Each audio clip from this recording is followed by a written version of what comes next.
Dictation अभ्यास के लिए हमारे चैनल को सब्सक्राइब करें। चलिए शुरू करते हैं। प्रतिलेखन संख्या 55 मानक रेडी।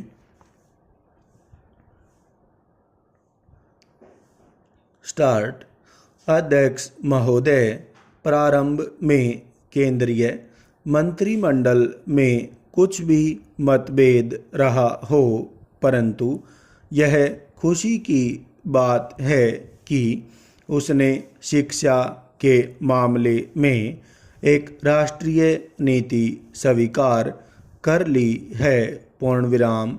भले ही शिक्षा को संविधान की समवर्ती सूची में न रखा गया हो और इसके संबंध में निर्णय करने का एकमात्र अधिकार राज्यों को दिया गया हो, परंतु केंद्र द्वारा इस विषय में एक राष्ट्रीय नीति का स्वीकार किया जाना इस बात का सबूत है कि अधिकारों के जमेले में न पढ़कर शिक्षा के राष्ट्रीय महत्व को अब स्वीकार कर लिया गया है।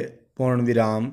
वैसे इसमें कोई शक भी नहीं है कि राष्ट्र के समुचित विकास एवं निर्माण में शिक्षा का जो स्थान है, उसकी दृष्टि से उस विषय में एक राष्ट्रीय नीति अपनाकर देर से अनुभव किए जा रहे एक अभाव की पूर्ति की गई है।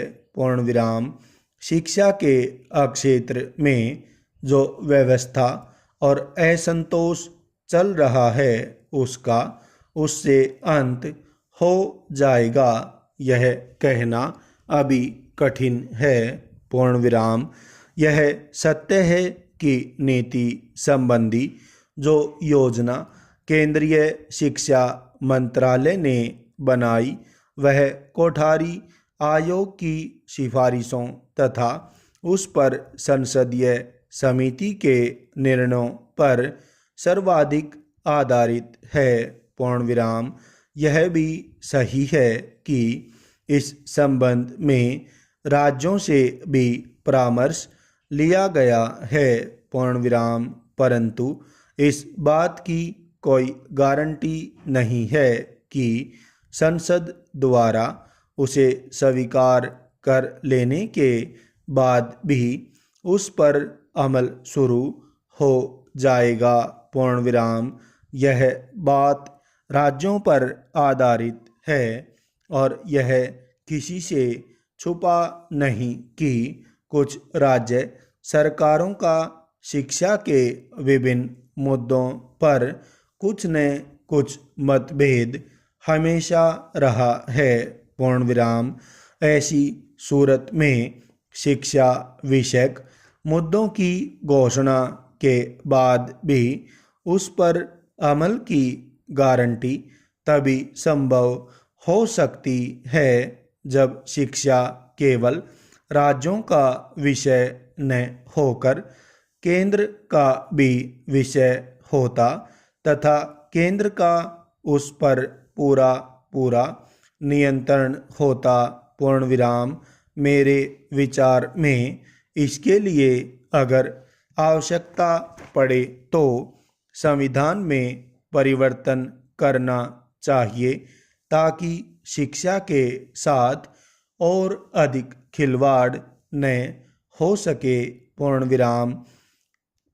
अब तो संसद सदस्यों को विभिन्न दलों की संसदीय समिति का बल भी प्राप्त है।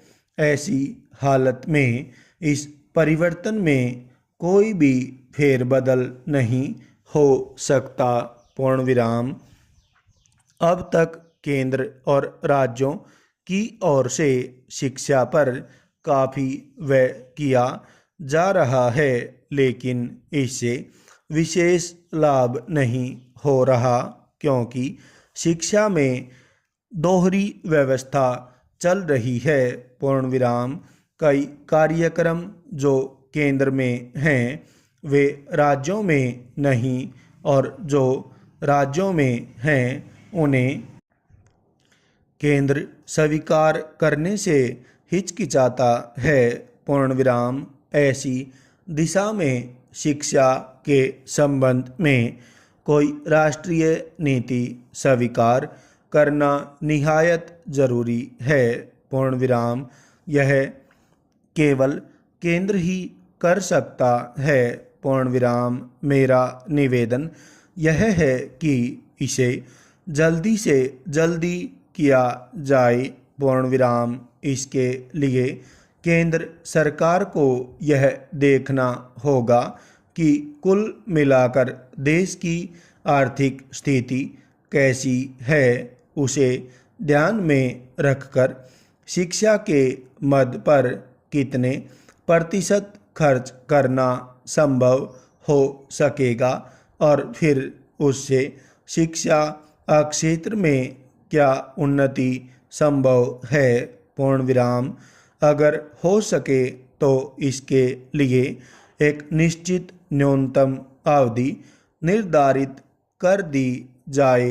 पूर्ण विराम। इस समय राष्ट्र के पास धन की कमी हो सकती है, परंतु इस बात से कोई इनकार नहीं कर सकता कि भारत जैसे विशाल देश की निरक्षरता को समाप्त करने के लिए यह अत्यंत आवश्यक है कि शिक्षा के मद पर अधिक से अधिक व्यय किया जाए।